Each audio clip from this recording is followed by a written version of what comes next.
Deməli, bugünkü dərsimizdə biz I-I-U-Ü şəkilçisinin homonimliyindən danışacağıq uşaqlar. I-I-U-Ü şəkilçisi iki versiyada özünü göstərir. Həm üçüncü şəxsin təkinin mənsubiyyət şəkilçisi kimi görürük, həm də təsirli yalın şəkilçisi kimi görürük. Onda belə bir sual ortaya çıxır. Mən sözün üzərində I-I-U-Ü şəkilçisini görərkən hardan bilim ki, o təsirli haldır, yoxsa mənsubiyyət üçüncü şəxsin təkidir? Bunu ayırt eləməyin yolu lazımdır mənə. Bunun da çox rahat bir yolu var. İndi biz ondan istifadə edəcəyik. Əvvəlcə bir şey yadımızda saxlayaq. Mənsubiyyət üçüncü şəxsin təkinin şəkilçisi I-I-U-Ü samitlə bitənlərdə. Saitlə bitənlərdə isə s, si, su, sü, yəni s bitişdirici vasitəsilə formalaşır. Təsirli yalın şəkilçisi samitlə bitənlərdə I-I-U-Ü, saitlə bitənlərdə isə n, ni, nu, nü, yəni n bitişdiricisi vasitəsilə formalaşır. Biz bilirik, bizim dilimizdə 3 bitişdirici samit var. Bunu da biz Yunus sözü ilə yadımızda saxlayırıq. Elədirmi? Y, n, s. Bizə deməli mənsubiyyətdə s bitişdiricisi, təsirli yolda n bitişdiricisi kömək edir. Bunu bildik, bu yadımızda qalsın. İki cümlə yazmışıq. Evi yaraşıqlı idi, evi təmir etməyə usta gəldi. Birinci yolumuz, onun əvəzliyindən istifadə eləməkdir.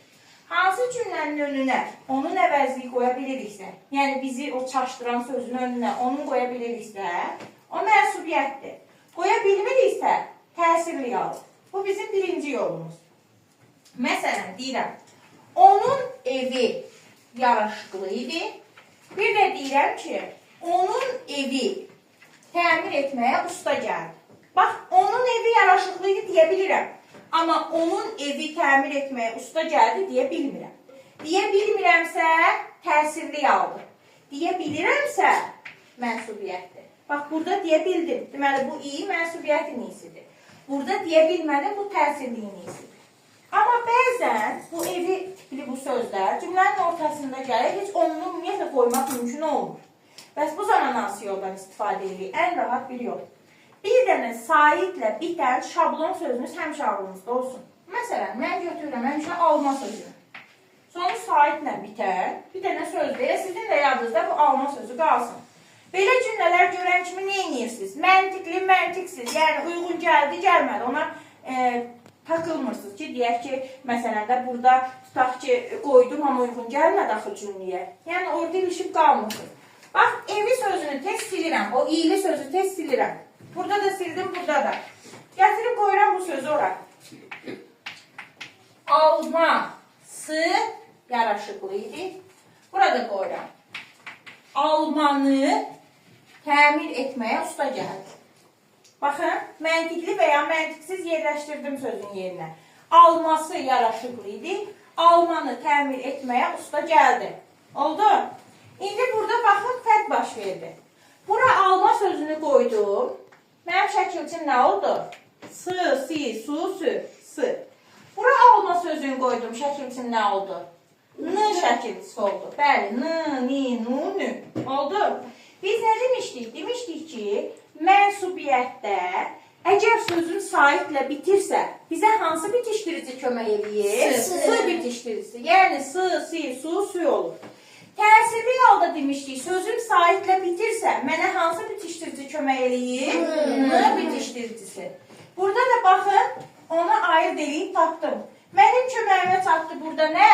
S bitişdiricisi. Burada nə çatdı? N bitişdiricisi. Əgər köməyimə S bitişdiricisi çatdısa, demək ki, həmin o yerinə qoyduğum o söz var, hansı evi sözü. S bitişdiricisi çatdısa, demək ki, həmin sözündəki i mənsubiyyətin iyisidir. Əgər köməyimə N bitişdiricisi çatdısa, demək ki, həmin o evi sözü təsirli yalın iyisidir. Bax, ikinci rahat yol bundan ibarətdir. Bir dənə də məsələn cümlə desək, tutaq ki, deyirəm ki, məktəbi qurtardım. Gəlin indi sizlə bərabər edək. Bizi çaşdıran söz hansıdır burada? Məktəb sözü. Sildim onu. Alman söz nədir? Alma. Qoy yerinə oxu. Almanı qurtardı. Almanı qurtardım. Bəli.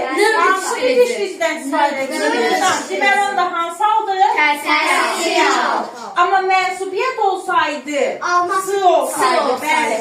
Onda sizə sual versələr, bəs onda hansı aldı? Onda onlar adlıq al. Mənsubiyyət olanda adlıq al olur. Oldu? Amma n gələndə artıq nə olur? Təsir alır. Artıq bundan sonra qabağımıza bu tip cümlələr çıxsa, qarışdırmırıq. Bax, bu asan yoldan istifadə edərək rahatlıqla tapırıq.